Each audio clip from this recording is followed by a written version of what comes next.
Hello dears, ഇന്ന് ഞാൻ വന്നിട്ടുള്ള നല്ലൊരു കാന്താരി ചിക്കൻ്റെ റെസിപ്പിയുമായിട്ടാണ്.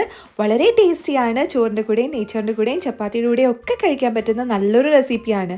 ആദ്യമായിട്ടാണ് ഈ വീഡിയോ കാണുന്നതെങ്കിൽ, ചാനൽ കാണുന്നതെങ്കിൽ ഇപ്പോൾ തന്നെ ലൈക്ക് ചെയ്യാനും ഫ്രണ്ട്സിൻ്റെ ഫാമിലിക്ക് വന്ന് ഷെയർ ചെയ്യാനും സബ്സ്ക്രൈബ് ചെയ്യാനും മറക്കണ്ട കേട്ടോ. അപ്പോൾ ഇൻഗ്രീഡിയൻസ് എന്തൊക്കെയാണെന്ന് നോക്കാം. ആദ്യം തന്നെ കറി ലീവ്സ് ഞാൻ എടുത്തിട്ടുണ്ട്. ഒരു വലിയ പീസ് ഇഞ്ചി നന്നായിട്ട് ചതച്ചെടുത്ത് വെച്ചിട്ടുണ്ട്. ഒരു ഫുള്ള് ഗാർലിക് എടുത്തിട്ടുണ്ട്. അത് നല്ലപോലെ തൊലിയൊക്കെ കളഞ്ഞ് ചതച്ചെടുത്ത് വെച്ചിട്ടുണ്ട്. ഒരു വലിയ സവാള ചെറുതായിട്ട് കട്ട് ചെയ്തെടുത്ത് വെച്ചിട്ടുണ്ട്. ഒരു വലിയ പഴുത്ത തക്കാളി ചെറുതായിട്ട് പീസാക്കി എടുത്ത് വെച്ചിട്ടുണ്ട്. പിന്നെ ഇതിലേക്ക് വേണ്ട മെയിനായിട്ടുള്ള ആളുണ്ടല്ലോ, നമ്മുടെ കാന്താരി മുളക്. അതിൻ്റെ ഞെട്ടൊക്കെ കളഞ്ഞ് കഴുകി വൃത്തിയാക്കി എടുത്ത് വെച്ചിട്ടുണ്ട്. UAE-യിലാണെങ്കിലും കാന്താരി മുളക് കിട്ടും കേട്ടോ, പാക്കറ്റായിട്ട്. അങ്ങനെ വാങ്ങിച്ചതാണ്. നല്ലത് നോക്കി ഫ്രഷ് ആയിട്ടുള്ളത് നോക്കി വാങ്ങിക്കണം. പിന്നെ ഇപ്പം ഇത് അരച്ച് വെക്കേണ്ട, നമ്മൾ ചേർക്കുന്ന സമയത്ത് മാത്രമേ അരയ്ക്കാവുള്ളൂ, അല്ലെങ്കിൽ കയ്പ്പ് രസം ഉണ്ടാവും. നല്ല എരിവുള്ളത് കൊണ്ടിട്ട് ഇത്ര തന്നെ ധാരാളമാണ്. ഈ ഒരു 4 പീസ് ചിക്കൻ കേട്ടോ, 4 കാലാണ് ഞാൻ എടുത്തിട്ടുള്ളത്. നിങ്ങൾക്ക് ഫുള്ളായിട്ടുള്ള ചിക്കൻ ആണെങ്കിലും എടുക്കാം. ഓക്കെ, അപ്പോൾ നമുക്ക് എങ്ങനെയാണ് ഇത് കുക്ക് ചെയ്യുന്നതെന്ന് നോക്കാം. വളരെ ഈസിയാണ്, ടേസ്റ്റിയാണ്. നമുക്ക് നോക്കാം കേട്ടോ ഇതെങ്ങനെയാണ്. ആദ്യം തന്നെ കുക്കർ എടുക്കുക, അതിലേക്ക് വെളിച്ചെണ്ണ ചേർത്ത് കൊടുക്കുക. നാടൻ റെസിപ്പിയല്ലേ. പിന്നീട് ഇതിലേക്ക് കറി ലീവ്സ് ചേർത്ത് നന്നായിട്ട് ഫ്രൈ ചെയ്തെടുക്കണം. അതിനുശേഷം ജിഞ്ചർ ചേർത്ത് കൊടുത്തു, ഗാർലിക്കും ചതച്ചത് ചേർത്ത് കൊടുത്ത് നന്നായിട്ടൊന്ന് ഇളക്കി. അടിയിൽ പിടിക്കുന്നുള്ളത് കൊണ്ട് തന്നെ ഞാൻ പെട്ടെന്ന് തന്നെ സവാള ചേർത്തു. ഉപ്പും കൂടി ചേർത്ത് നന്നായിട്ട് വഴറ്റാണ്. ഇത് റോസ്റ്റ് പോലെ ആക്കണം, അതായത് ഒരു ഗോൾഡൻ ബ്രൗൺ കളറിലേക്ക് ആക്കണം. അങ്ങനെ ആയി വന്നിട്ടുണ്ട്. അപ്പോൾ മസാല ചേർക്കാം. ആദ്യം മഞ്ഞൾപ്പൊടി ഒരല്പം ചേർത്ത് ഞാൻ ഒന്ന് വഴറ്റി കേട്ടോ. ഇനി ഇതിലേക്ക് 1/2 ടേബിൾ സ്പൂണോളം ചിക്കൻ മസാലയും 1/4 ടേബിൾ സ്പൂണോളം കൊറിയാണ്ടർ പൗഡറും ചേർത്തിട്ടുണ്ട്.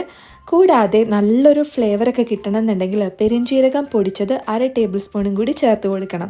ഇനി നന്നായിട്ടൊന്ന് ഇളക്കി പച്ചമണം മാറുന്നവരെ ഒന്ന് ഇളക്കിക്കൊണ്ടിരിക്കുക. അതിനുശേഷം നമ്മുടെ പഴുത്ത തക്കാളി ഇതിലേക്ക് ചേർത്ത് വഴറ്റിക്കൊണ്ടേയിരിക്കുക. അപ്പോൾ അടിയിൽ പിടിച്ചതൊക്കെ അങ്ങ് പൊക്കോളും. നന്നായിട്ട് വഴൻ്റെ ജ്യൂസായി വന്നിട്ടുണ്ട്.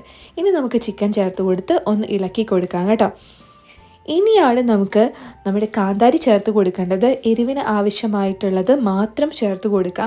എരിവ് എങ്ങനെയുണ്ടെന്ന് മസാല ടേസ്റ്റ് ചെയ്ത് കഴിഞ്ഞാൽ തന്നെ അറിയാൻ പറ്റും. അല്ലെങ്കിൽ നമ്മുടെ ആ കാന്താരി മുളക് ഒന്ന് ടേസ്റ്റ് ചെയ്യുമ്പോൾ തന്നെ അറിയാൻ പറ്റും നല്ല എരിവുണ്ടോ എങ്ങനെയാണെന്നുള്ളത്. അപ്പോൾ ഇത്ര തന്നെ ധാരാളമായിരുന്നു എൻ്റെ ഈ മസാലയ്ക്ക്. ഒരല്പം വെള്ളം ഞാൻ ചേർത്ത് കൊടുത്ത് നന്നായിട്ട് ഇളക്കി. ഇനി ഒരു ബൗൾ വെള്ളം കൂടി ചേർത്തിട്ട് ഞാൻ വേവിക്കാനായിട്ട് പോവാണ് കേട്ടോ.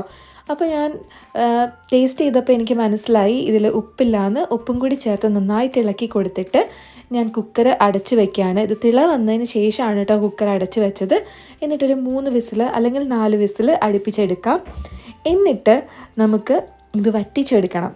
ആക്ച്വലി ഇങ്ങനെ ചാറ് പോലെ ഇരിക്കേണ്ട ആവശ്യമില്ല. നന്നായിട്ട് മസാല ഫ്രൈ ആയി റോസ്റ്റായി കളറൊക്കെ മാറി ഇതേപോലെ വന്നിട്ട് ആ പീസസിലൊക്കെ ഇങ്ങനെ പുരണ്ടിരിക്കണം. അപ്പോഴാണ് ഇതിൻ്റെ കറക്റ്റ് ടേസ്റ്റ് കിട്ടുള്ളൂ. നന്നായിട്ട് വഴറ്റിയെടുത്തിട്ടുണ്ട്. ഒരല്പം ഇതേപോലെ ഗ്രേവി വന്നാൽ മാത്രം മതി.